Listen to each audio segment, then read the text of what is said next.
আমি শয়তান, কিন্তু চাচা আমি তোমাকে আনলাম কাঁধে করে। ওই শয়তান তো কোনোদিন নামাজ পড়তে দেখতে পারে না, তাহলে তুমি আনলাই কেন? বলে চাচা আমি আপনাকে অনেক চেষ্টা করেও দেখি না আপনি আল্লাহর খাস মুমিন বান্দা, এর জন্য আপনাকে আমি খান্দ করে আনলাম। কিন্তু এর মধ্যে আরেকটা মজার ব্যাপার, ওই মজার ব্যাপার হলো চাচা ঘর থেকে বাহির হওয়ার পরে যতটা পারা যতটা কদম তুমি দিলাই ততটা নেকি তোমার, প্রতিটা কদমে কদমে তোমার নেকি হইল না, কিন্তু ওই নেকি থেকে আমি তোমার মাহরুম করিয়া খান্দে কইরা মসজিদে ঢুকাইছি। শয়তানের বুদ্ধি রেছিল। এই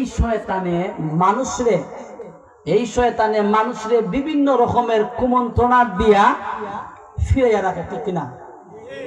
কুমন্ত্রণা দিয়া ফিরাইয়া রাখে। মেরাজের রজনীতে আল্লাহর হাবিব সাল্লাল্লাহু আলাইহি সাল্লাতু ওয়াসসালাম আব্দুল্লাহ ইবনে মাসউদ রাদিয়াল্লাহু তাআলা আনহু থেকে এই হাদিসটা বর্ণনা হয়েছে। জিবরিলে আমিনকে আল্লাহর হাবিবে জান্নাতে দেখছেন, জাহান্নাম দেখছেন যে কয়েকটা মানুষের মানে ফের থেকে সাপ বাহির হইয়া তারেই সুবাইতেছে। জিবরাইল, ও জিবরাইল, ই কেমন কষ্ট করা যাবে এরা কারে? বলে ইয়া রাসূলুল্লাহ, ইয়া হাবিবাল্লাহ, আল্লাহর নবী গো, এরা হলেন দুনিয়ার এই সমস্ত মানুষগুলা যারা হারামের টাকা ভক্ষণ করেছে। এই হারামের টাকাগুলা গিয়া পেটের মধ্যে গিয়া সাপ হইয়া ওই সাপের নেশ হবে গিয়া আগুনের শিকার মতো। ওই সাপ হইয়া তাদেরকে আবার নেশ মারতেছে, তাদেরকে আবার কামড়াইতেছে। এর লাগিয়ে হারাম খাওয়ান দিত না নামাজি মানুষগুলা, হারাম খাওয়ান যাইত না। আর 7 মিনিট সময় বাকি আছে, কয় মিনিট মনে রাখবেন। শয়তানে মানুষকে ধোঁকা দিয়ে রাখে। এক বেটায় ছেলে আল্লাহর ওলি টাইম হাতিমে কাবাতে গেলা, কাবা শরীফে গেছে গিয়া টাইম তোয়াফ কইরা আবার টাইম মাকামে ইব্রাহিম দোয়া কবুলের জায়গা। এই মাকামে ইব্রাহিমে যখন যায় তাই প্রত্যেক বছর দেখুন একটা যুবক দুটো চোখ নাই আর ফাও একটা খাটা, লম্বা ঘটনাটা ছোট হইয়া হই। শয়তান দিয়ে কিলাখান মানুষের কুমন্ত্রণা দিয়া বাদ খাস করায়। এই বাদ খাস থেকে দূরে থাকার দরকার আছে না নাই? আল্লাহ যেন সকলের জন্য বাদ খাস থেকে দূরে যেন রাখে, সকল হয় না আমিন। ওই ছেলেকে আল্লাহ ডাক দিয়ে বলেন, বাবা আমি প্রত্যেক বছর হজ করতে আইয়া আমি দেখি তুমি ওই জায়গাতে বসে একই জায়গার মধ্যে বসিয়া কান্দ, কারণ কি? বলে হুজুর কারণ আছে। কারণ কি? বলে কারণটা হলো আমি ছোট্ট ছিলাম, আমার মা আমাকে খুব কষ্ট করিয়া বলছে, আমার বাবা দুনিয়ায় ছিলেন না। হুজুর আমার বাবা মারা যাওয়ার পরে আমার মা আর দ্বিতীয় কোনো বিবাহ বসেন নাই। শুধুমাত্র আমি ছেলের দিকে তাকাইয়া আমার মায় এই জীবনটা এমনিতেই কাটাইতেছে।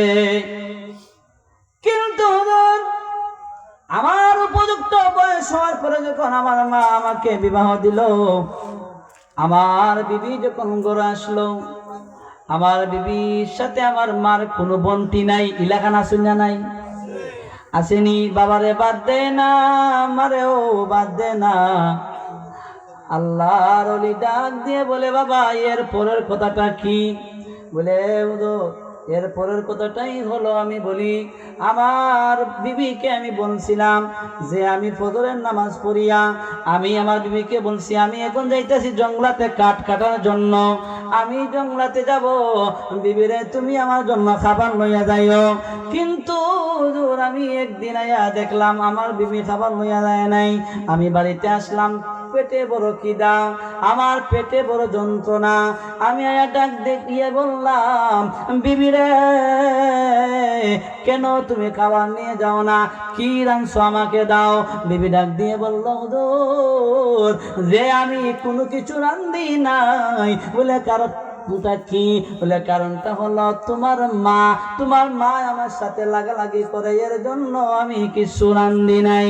এমন সময় হুজুর আমার মাথার মধ্যে শয়তান একটা বুদ্ধি দিল, মা কোথায়? আমি জিজ্ঞাসা করলাম আমার মা কোথায়? বলে তোমার মা আগুন তাবায়, শীত কনকনে শীতের দিন মা আগুন তাবাইতেছে। এমন সময় মার পিছন দিকে যাইয়া যখন মারে একটা লাঠি মাইরা আগুনের মধ্যে ফালাইয়া দিল, ওই ছেলেটা ডাক দিয়ে বলে হুজুর আমি আগুনে যখন ফালাইছি তখন আমার মনের বুদ্ধি আইলো, হায় রে আমি কি করলাম, যেই মা আমার জন্য আমার মায়ের জীবনটাও দিয়া দিছে, কোনো শখ আহ্লাদ করে নাই, এই মাকে বুঝি আমি আজকে লাত্তি মেরে আগুনে ফালাইলাম। ও দূর দিয়ে গেলাম, আমি দূর দিয়ে যাইয়া আমি দেখি আমার মাকে যখন আমি তুললাম তখন ওই দেখি আমার মা আর দুনিয়ার জমিনে নাই। হুজুর গো আমি তখন মারে দাফন কাফন করলাম। আমার মনের ভিতরে জাগলো আমি কি অন্যায় করেছি, কি গুনাহ করেছি, কিন্তু আমি অন্যায় এই গুনাহ আল্লাহ নিয়ে আমাকে ক্ষমা করব। এর জন্য আমি বললাম যে পাও দিয়ে লাথি মারছি এই পাও দিটা আমি কোরআনটা লইয়া খাটিয়া বানাইছি।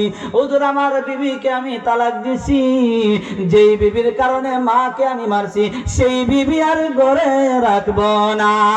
ও আল্লাহর ওলি গো আমি ওই বিবিকে তালাক দিয়া দিলাম, কিন্তু আমার মনের মধ্যে কোনো শান্তি নাই, আমার মনের মধ্যে শান্তি নাই।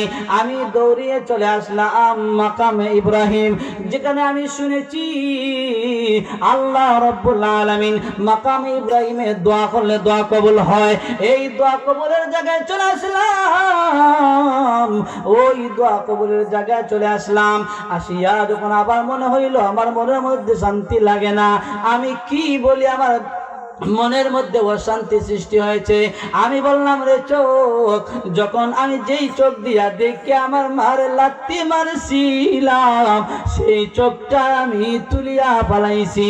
হুজুর আপনি আল্লাহর ওলি, আপনি একটু মুরাকাবা করে দেখেন তো, আপনি আল্লাহর ওলি, আপনি মুরাকাবা করে দেখেন না যে আমার আল্লাহ আমারে মাফ করছেনি। আল্লাহর ওলি কাবা ঘরে যাইয়া হাতিমে কাবার মধ্যে গিয়ে সেজদায় দিয়া কান্দে, আল্লাহ ও আমার আল্লাহ ওই ছেলেটাকে কি মাফ করা যায় না? আমার আল্লাহ ডাক দিয়ে বলে আমার বন্ধু এলহাম জানি হয়ে গেল, ও আমার বন্ধু ওই ছেলেকে মাফ করা যাবে না। বলে তার কারণ কি? বলে তার মাকে সে লাত্তি মারেছে, আমি আল্লাহর কাছে ক্ষমা নাই, ক্ষমা যদি পাইতে হয় বন্ধু আপনি বলে দিন তার মায়ের কবরে যেন চলে যায়। বলুন আল্লাহ হুম্মা সাল্লি আলা মাওলানা মুহাম্মাদ ওয়ালা আলিহি মাওলানা। ইশার আজানের সময় হয়ে গেছে, ইনশাআল্লাহ ইশার আজান হবে, এরপর নামাজ হবে। বিদায় বেলায় বলে যাই 5 ওয়াক্ত নামাজ পড়ার চেষ্টা করবেন, কারণ নামাজ জান্নাতের চাবি। নামাজ হচ্ছে সালাতুল মেরাজুল মুমিনিন, মুমিনদের মেরাজ নামাজ। আল্লাহর হাবিবের ছোট্ট করে 1 মিনিট লস করলেই আপনারা মনে কিছু নেবেন না। আল্লাহর হাবিব সাল্লাল্লাহু আলাইহি সাল্লাতু ওয়াস সালামে যখন মেরাজও গেলেন তখন ওই মেরাজও যাওয়ার পরে বলেন আল্লাহ আমারে আইয়া আপনি মেরাজ করাইছেন দেখা করছেন, এখন আমার উম্মতরে আপনি কি দিবেন? তখন ওই আল্লাহর হাবিবকে আল্লাহ কইলা, হাবিব আপনি কি খুশি হন নাই? আমার সাথে দেখা করছেন খুশি হন নাই? বলে না আল্লাহ খুশি হয় নাই। কারণ কি? বলে কারণ হলো একটাই, আমারকে আইয়া মেরাজ করাইছো, দেখা করছো, আমার উম্মতের সাথে কি দেখা করবেন না? আল্লাহ ডাক দিয়ে বলেন হাবিব আমার বন্ধু আমার দোস্তরা, আমি আল্লাহ আপনাকে আমার কাছে না সাক্ষাৎ করাইছি, কিন্তু আমি আল্লাহ আজকে কথা দিলাম আপনার মুমিন উম্মত যদি নামাজের সিজদায় গিয়ে সুবহান রাব্বিয়াল আলা বলে, আমি আল্লাহ তাদের সাথেও কথা বলবো। আল্লাহ পাক রব্বুল আলামিন যেন সকলের জন্য পাঁচ ওয়াক্ত নামাজ পড়ার তৌফিক দান করেন, আমিন। ওয়া আখিরু দাওয়ানা আলহামদুলিল্লাহি রাব্বিল আলামিন। আসসালামু আলাইকুম ওয়া রাহমাতুল্লাহ।